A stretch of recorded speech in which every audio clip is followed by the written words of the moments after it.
Pour passer à cette petite pyramide qui est, peu importe si vous ne voyez pas le texte de chacun des protagonistes, qui représente la Chambre, pour faire simple, le comité permanent de l'organe politico-administratif, à savoir le Parti communiste chinois, qui dirige tout. Aussi bien les questions financières que les questions économiques, sociales, morales, développement, énergie, diplomatie, etc. Qui est réduit à, alors que je ne dis pas de bêtises, voilà, 4 et 3, 7, plus, j'en ajoute 2, et il y a toujours une petite pirouette là aussi, deux personnages, qui a été intégralement renouvelé il y a 18 mois maintenant, lors du dernier congrès en octobre 2017, mars 2019, qui a été entériné par des assemblées qui ont lieu fin février, début mars de chaque année en 2018, et dont on fête entre guillemets les 1 an aujourd'hui, et qui se passe actuellement. C'était les 4 et 5 mars, donc on est le 5 mars aujourd'hui. Les deux assemblées, comme on dit en chinois, qui font le point sur les questions politiques, sur les questions diplomatiques et les questions économiques.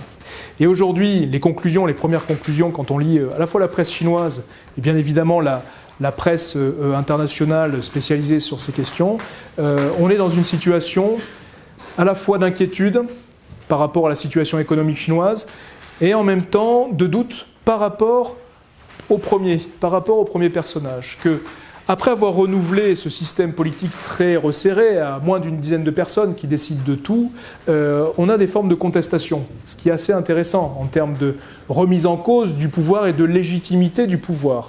Pas tant du mode de gouvernance, mais plutôt de l'individu, à savoir le premier. Voilà. Le plus grand, à savoir Xi Jinping. Vous couperez si Pékin écoute.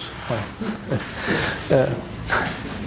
Donc, 7 personnages qui connaissent une répartition à peu près égale entre les milieux militaires, les milieux économiques, les milieux politiques purs, une connaissance fine de l'administration territoriale sur les 9 millions de kilomètres carrés de la Chine, auxquels on ajoute 2 personnages de grande expérience, de grande qualité, M. Wang, M. Liu.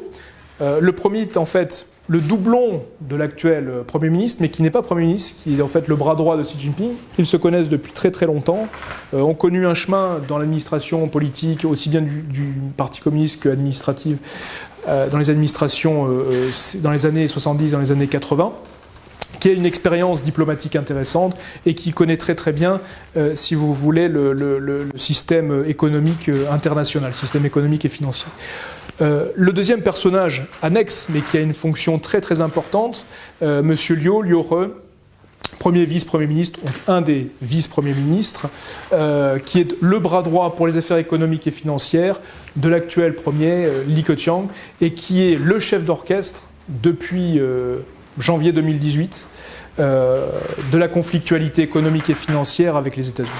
Il est présent de toutes les réunions, il a une connaissance fine à la fois de l'économie américaine, de leurs modalités de guerre économique, et est au premier rang dans les négociations avec ses homologues américains.